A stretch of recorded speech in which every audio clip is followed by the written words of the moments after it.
गलतियाँ किनसे नहीं होती। हुँ, लेकिन कभी-कभी हमें अपनी गलतियों का पछतावा ज़िंदगी भर बना रहता है। ज़िंदगी तो आगे बढ़ जाती है, लेकिन यह पछतावा हमें कभी आगे नहीं बढ़ने देता। कहते हैं ज़िंदगी आज में है, ना कि आने वाले कल में और ना ही बीते हुए कल में। लेकिन कई बार हम ज़िंदगी के खूबसूरत सफ़र को इस कल के फेर में पड़कर जीना ही भूल जाते हैं। अक्सर हम खुद को कल की चिंता में ऐसे फंसा लेते हैं कि हमारा आज हमें भारी लगने लगता है।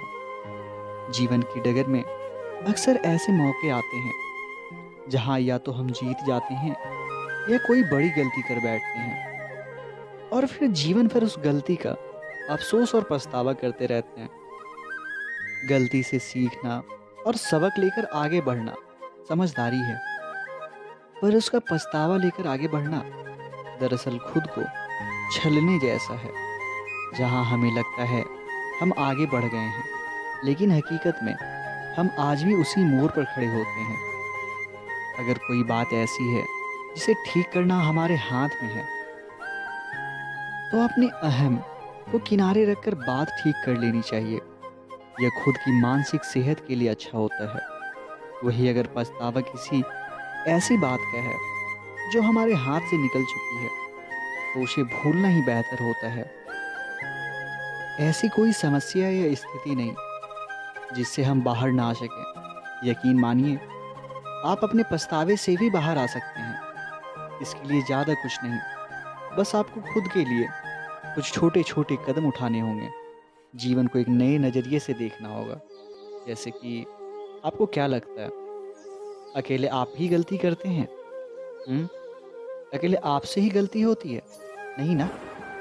बल्कि ऐसा कोई व्यक्ति नहीं जो गलती ना करता हो। आपको स्वीकार करना होगा कि गलती एक सामान्य मानव व्यवहार है। इस बात को स्वीकारना खुद को स्वीकारने के बराबर है। इस तरह से आप आगे बढ़कर नई राह पकड़ सकते हैं। माना कि आपसे गलती हो गई, लेकिन उसकी उतनी ही सज़ा खुद को दें जितनी जायज़ हो। खुद को माफ़ करें और खुद से प्यार करना सीखें। आप अपनी मानसिक सेहत का वैसे ही ध्यान रखें जैसे आप अपने बच्चे का रखते हैं। ऐसा करने से आप स्वयं को कम तनाव देंगे और खुश मिजाज बन पाएंगे। गलती का सही मतलब समझें। गलती हमें एक नया पाठ पढ़ाती है। उससे सबक लेके आगे बढ़ने पर आप सफलता की ओर बढ़ सकते हैं, लेकिन उसके पछतावे से आप पीछे होते चले जाएंगे। इसलिए गलती को एक मार्गदर्शिका माने और फिर आगे बढ़ जाएं।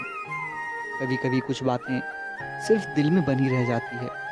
उन्हें हम किसी से भी कह नहीं पाते और उसमें घुटते रहते हैं। ऐसे में आप पर्सनल डायरी बनाकर अपनी हर बात उसमें लिख सकते हैं। इससे आपके मन की बातें बाहर आएंगी और मन हल्का हो जाएगा। इसके अलावा आप अध्यात्म का भी सहारा ले सकते हैं। अध्यात्म में हर बुरी स्थिति से आपको बाहर निकालने की ताकत है। इस ताकत को समझें और अध्यात्म के जरिए अपनी भीतरी ताकत को पहचानें और उभरें। इसके सहारे आप खराब से खराब स्थिति में भी बाहर आ सकते हैं।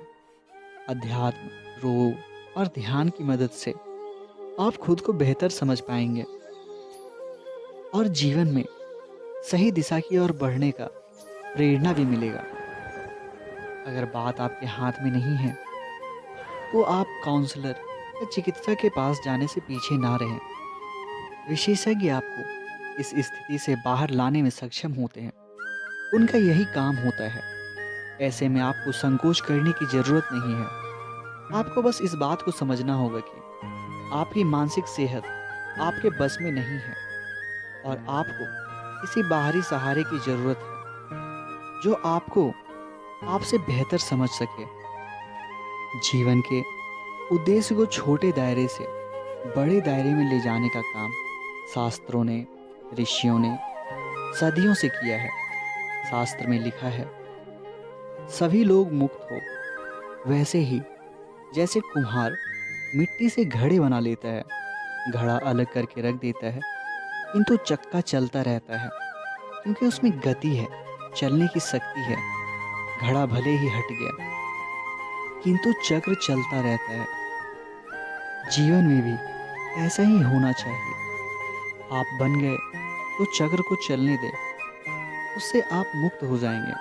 हम मनुष्य की इतनी बड़ी आबादी हो गई, लगभग 8 अरब लोग संसार में हैं, किंतु व्यवस्थित जीवन के लोगों का प्रतिशत कम हो गया है। आज हम बहुत कम लोग ऐसे रह गए हैं जिनका जीवन सही मार्ग पर चल रहा है, जिन्हें स्वयं सुख मिल रहा है, संतोष मिल रहा है, जिनका जीवन दूसरों के लिए भी प्रेरणादायक है। ऐसे बहुत कम प्रतिशत लोग हैं। यहाँ जब हम देखते हैं तो उन महान लोगों से इतिहास के पृष्ठ भरे पड़े हैं जिनका जीवन धन्य, प्रेरक था। संस्कारिकों का प्रतिशत कम हो रहा है। श्रेष्ठ उद्देश्य वालों की संख्या बहुत कम हो रही है। यह चिंता की बात है। सभी क्षेत्रों में गिरावट आई है और यह गिरावट राष्ट्र को प्रभावित कर रही है, पूरी मानवता को प्रभावित कर रही है। सही शिक्षा के अभाव में, वेदों, दर्शन शास्त्रियों की शिक्षा के अभाव में, शिक्षा के परिपक्वता के अभाव में, शिक्षा को चरित्र में ना उतारने के कारण सभी क्षेत्र में विकृतियां आई। उन लोगों को देखकर जो बहुत समृद्ध हैं, हमें अपने जीवन को नहीं ढालना चाहिए। हमें उन लोगों को अपने जीवन में ढालना चाहिए जिन्होंने अपने जीवन की परिपूर्णता को प्राप्त कर संपूर्ण समाज को आलोकित किया और बल दिया।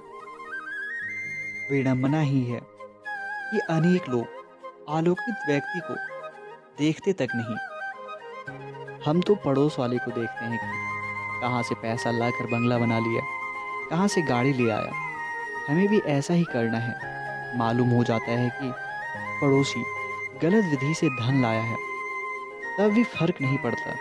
लोग बस यह सोचते हैं कि इसका हो गया तो ऐसे ही किसी गलत विधि से मेरा भी हो जाएगा।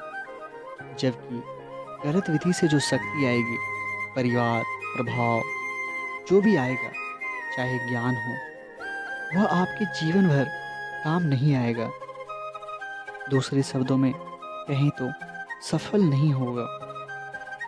तो शिक्षा को हमें बदलने की आवश्यकता है। संयमित होकर आगे बढ़ें। हमारा कदम कदम शास्त्र की मर्यादा में होनी चाहिए। हमारे कमाने का तरीका सही होना चाहिए। न्याय से ही अर्जित को स्वीकार करने के लिए शास्त्रों ने कहा है। इसी तरह से कमाया और दे दिया तो दान नहीं कहलाएगा।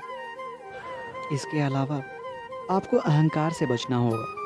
जब आप अपने आप को श्रेष्ठ समझते हैं, तब सूक्ष्म स्तर पर दूसरों को बुरा समझ रहे होते हैं। ऐसे में आपके भीतर क्रोध, द्वेष, नफरत जैसे मनोभाव आते हैं।